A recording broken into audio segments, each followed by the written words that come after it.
बुनियाद 86 में ताले खोलकर रखी गई। 22 जनवरी की बुनियाद जीबी पंत ने रखी थी। इसीलिए तारीखी दिन है। इस मुल्क में चाहे कोई सेकुलर पार्टी का हो या जो भी हो, वाले सब सेकुलर है, बुरा मैं हूं। किसी में हिम्मत नहीं है कि 6 दिसंबर की बात की जाए। आज मुल्क के 17 करोड़ मुसलमान भारत के वजीर आजम पर एतमाद भरोसा नहीं करते, बिल्कुल नहीं करते, बता रहा हूं, खुल के कह रहा हूं। असदुद्दीन ओवैसी जी। मोहतरम चेयरमैन साहब, आपका बेहद शुक्रिया कि आपने मुझे सदर जमहूरिया के खुतबे पर बोलने का मौका दिया। सर, मैं हस्ब आदत और हस्ब रिवायत इसकी मुखालिफत में खड़ा हूँ और सदर जमहूरिया के खुतबे को अगर आप देखेंगे सर, तो उसमें पूरे खुतबे में लफ्ज़ मुसलमान तो छोड़िए, लफ्ज़ अक़लियत भी इस्तेमाल नहीं हुआ है। और मैं बड़ी ज़िम्मेदारी के साथ आपके सामने अर्ज़ कर रहा हूँ कि भारत में 14% मुसलमान जो आबादी के लिहाज से 17 करोड़ आते हैं, वो आज पिछले 10 साल में नरेंद्र मोदी की सरकार में अपने आप को एक गैर यकीनी कैफियत में पाते हैं। अपने सोचते हैं कि हमारी शनाख्त को ख़तरा है, हमारे वजूद को ख़तरा है। और मैं बड़ी ज़िम्मेदारी के साथ कह रहा हूं कि जज्बात में लाए बगैर कह रहा हूं कि आज 17 करोड़ मुसलमान अपने आप को ऐसा समझते हैं कि जिस ज़माने में हिटलर के ज़माने में यहूदी अपने आप को समझते थे। और उसकी मैं बताता हूं क्यों समझते हैं, बताता हूं आपको चंद मिनट में। सर, मिसाल के तौर पर आप देखिए, खुतबे सदारत के हिस्से तहरीर का 32वां पैराग्राफ, 32 पैराग्राफ में ड्रॉप आउट रेट का जिक्र हुआ, स्कूलों में इंदराज यानी एनरोलमेंट का जिक्र हुआ, एससीज का नाम लिया गया, एसटीज का नाम लिया गया, ओबीसीज का नाम लिया गया, लफ्ज़ अक़लियत का नाम नहीं लिया गया, मुसलमान तो छोड़िए। और सबसे ज़्यादा ड्रॉप आउट इस मुल्क में अगर स्कूलों में है तो मुसलमानों में है। सबसे कम एनरोलमेंट अगर है तो मुसलमानों में हायर एजुकेशन में। गवर्नमेंट का डेटा है सर कि मुसलमानों का जो स्टूडेंट ड्रॉप आउट है वो 14.42 से क्लास 1 से शुरू होता और वो क्लास 6 और 8 को पहुंचे, अब तक वो 10.76 को पहुंचता है। ये गवर्नमेंट का डेटा है, यानी क्लास 1 से क्लास 6 से 8 तक ये हाल है। आपने क्या किया सर इस बजट में? प्री मैट्रिक स्कॉलरशिप को सिर्फ 9th क्लास तक महदूद कर दिया और इसमें आपने पैसे कम कर दिए प्री मैट्रिक स्कॉलरशिप में। और सर 2022-23 का बजट आप देखिए, 5026 करोड़ रुपए दिए गए थे, जिसमें से सिर्फ 663 करोड़ इस्तेमाल हुए। अब आप आ जाइए सर, AISHE का डेटा है कि हायर एजुकेशन में मुसलमानों का 8.5 ड्रॉप आउट रेट हुआ है। 2020-21 में गवर्नमेंट का डेटा बता रहा है कि 1,80,000 मुसलमान हायर एजुकेशन में नहीं है। प्री मैट्रिक स्कॉलरशिप को आपने 423 करोड़ था, उसको आपने इस साल 326 कर दिया। मौन आज़ाद फेलोशिप को 45 करोड़ कर दिया। MCM जो 44 करोड़ था, 33 करोड़ कर दिया। बताइए, जो सबसे ज़्यादा जिसका कम्युनिटी का ड्रॉप आउट रेट है और जो हायर एजुकेशन नहीं, उससे आप ये बर्ताव करते हैं। सर, दूसरी बात यह है कि हम ये देख रहे हैं कि 10 साल में इस सरकार में कोई हद नहीं छोड़ी है गलत हुक्मरानी की, नफरतों को भड़काने की, कोई हद नहीं छोड़ी गलत फहमियों को फैलाने की, और कोई हद नहीं छोड़ी इस मुल्क के अवाम नास को तर्क करने की। इस 10 साल में हमने क्या देखा सर? जमहूरियत हमारे वतन अजीज की को बचाना बहुत ज़रूरी है। ये गरीबों के लिए और कमज़ोरों की एक बहुत बड़ी ताकत है। मगर 10 साल में, 9.5 साल में क्या हुआ? सिर्फ एक शख्स को मजबूत कर दिया गया, एक मजहब को मजबूत कर दिया गया, एक आइडियोलॉजी, एक नज़रिए को मजबूत कर दिया गया, एक शनाख्त को सब शनाख्त के आगे दूसरी शनाख्तों को मिटाने की कोशिश की गई, एक ज़बान को मजबूत कर दिया गया। तो हमारी जमहूरियत तो खोखली हो चुकी है। और सर, कोई भी हुकूमत और पार्टी सिर्फ जबर और इस्तेसाल पर कायम नहीं रह सकती है सर। दूसरा पॉइंट सर जो मैं आपके सामने अर्ज करना चाह रहा हूं, CAA के कानून के ताल्लुक से मरकजी एक वजीर ने अखबार में बयान दिया कि हम 8 दिन में करने वाले हैं। आप 8 दिन में करेंगे, 8 दिन में एहतजाज शुरू होगा मुल्क के कोने कोने में। आप CAA को मजहब से खत्म कर दीजिए, मजहब से जोड़ेंगे तो आपका इरादा बुरा है। आप भारत की अक़लियतों को, भारत के मुसलमानों को, दलितों को आप परेशान करने का आपका इरादा है। सर, दूसरी बात यह है कि CAA के खिलाफ क्यों हम हैं? क्योंकि सीमांचल के मुसलमान को आप बांग्लादेशी कहते हैं। कोई मिनिस्टर मुझे कहता है कि घुसपैठी है, रोहिंग्या है। तो CAA को मजहब से जोड़ना गलत था, उसको निकालिए।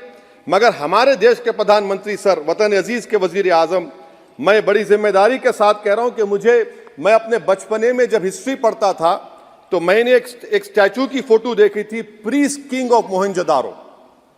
ऐसा लगता है कि वैसा ही लग रहा है कि प्रधानमंत्री नहीं है बल्कि पुजारी सम्राट बन चुके हैं वो। और मैं क्यों कह रहा हूं कि हमारे सदर जमहूरिया ने कहा था कि 22 जनवरी एक तारीखी दिन है, बिल्कुल तारीखी दिन है। 22 जनवरी की बुनियाद 6 दिसंबर 92 को रखी गई। 22 जनवरी की बुनियाद 86 में ताले खोलकर रखी गई। 22 जनवरी की बुनियाद जीबी पंत ने रखी थी। इसीलिए तारीखी दिन है। और तारीखी दिन इसलिए भी है कि सर, इसी ऐवान में 16 दिसंबर 1992 को हमने एक रेजोल्यूशन पास किया था। आप बताइए कि आज इस मुल्क में चाहे कोई सेकुलर पार्टी का हो या जो भी हो, वाले सब सेकुलर है, बुरा मैं हूं, किसी में हिम्मत नहीं है कि 6 दिसंबर की बात की जाए। और वो तारीखी दिन इसलिए भी है सर, इंसाफ करने वालों में एक NCLT के चेयरमैन, एक गवर्नर और एक नामजद शुदा रुकने पार्लियामेंट बैठे हुए थे। अब आप बताइए मेरे पास बचा क्या है? बचा यह है कि आर्टिकल 32 बचा है, जिसको बाबा साहब अम्बेडकर ने दिया। आज मुल्क के 17 करोड़ मुसलमान भारत के वजीर आजम पर एतमाद भरोसा नहीं करते, बिल्कुल नहीं करते, बता रहा हूं, खुल के कह रहा हूं। अगर आप आर्टिकल 32 का ड्यू प्रोसेस ही खत्म कर देंगे तो फिर मेरे पास क्या बचेगा सर? क्या बचेगा? मैं तो यहां खड़े होकर वो सुप्रीम कोर्ट के मायानाज बेबाक वकील दुष्यंत दवे की तरह तो नहीं कह सकता। मुझे आज भी रूल ऑफ लॉ में भरोसा है, मुझे आज भी कानून पर, संविधान पर भरोसा है, मगर ड्यू प्रोसेस तो फॉलो होना चाहिए। ड्यू प्रोसेस फॉलो नहीं हो रहा। एक तारीखी दिन 22 जनवरी था, एक तारीखी दिन 31 जनवरी था। सर, रात के अंधेरे में अपील किए बगैर आप आरे लेकर रास्ता खोल देते हैं। क्या पैगाम दे रहे हैं सर? 600 साल की मेहरौली की मस्जिद को बगैर को नोटिस दिए आपने डिमोलिश कर दिया। मैं जिम्मेदारी के साथ कह रहा हूं कि भारत के प्रधानमंत्री और उनकी सरकार भारत के मुसलमानों से उनकी शनाख्त को छीनना चाहते हैं। ख्वाजा अजमेरी के आस्थाने पर चादर बिछाइए, मगर आप जो चादर मुझसे छीनना चाह रहे हैं, मेरी मस्जिद है, आप हर मस्जिद को छीनना चाहते हैं। आप बताइए 17 करोड़ मुसलमानों को क्या पैगाम दे रहे हैं आप कि आप हर मस्जिद को छीन लेंगे मुझसे? फिर मेरा वजूद किस माने रखता है? मेरा शनाख्त क्या माने रखता है? रूल ऑफ लॉ क्या माने? अच्छा, 1991 के प्लेसेस ऑफ वर्शिप एक्ट पर क्यों नहीं बोलते आप लोग? आप उस पर कायम है ही नहीं है। आप 500 साल की बात करते। मैं आपसे कहता हूं भाई, 500 साल पे मत जाइए, बौद्ध पे जाइए, जैनिज्म पे जाइए, शैविज्म पे जाइए, कहां रुकेंगे? अरे इस देश को आजादी मिली 47 में, संविधान मिला हमको बाबा साहब अम्बेडकर का, बराबरी का। उससे पहले तो राजा रजवाड़े थे, जमहूरियत नहीं थी, लोकतंत्र नहीं था, मगर आप उसको उस बारे में लेके जाते हैं। अरे 500 साल आगे क्या होगा बताइए? आप किसी एक सिविलाइजेशन, सर अंग्रेजी में किसी ने कहा था, civilization can not be rewritten by hatred, history can not be corrected by demolition. आप ये नहीं कर सकते। और मैं उम्मीद करता हूं कि जब मौर्रिख तारीख लिखेगा, नरेंद्र मोदी इस मुल्क में तारीख लिखना चाहते हैं। क्या तारीख लिखना चाहते हैं?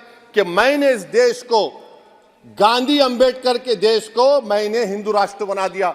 मैं उम्मीद करता हूं कि हमारे भारत के, हमारे हिंदू भाई देश के प्रधानमंत्री की सोच को नाकाम करेंगे। उन पर है, अब देखते हैं क्या होता है। सर, नेबरहुड फर्स्ट की पॉलिसी है।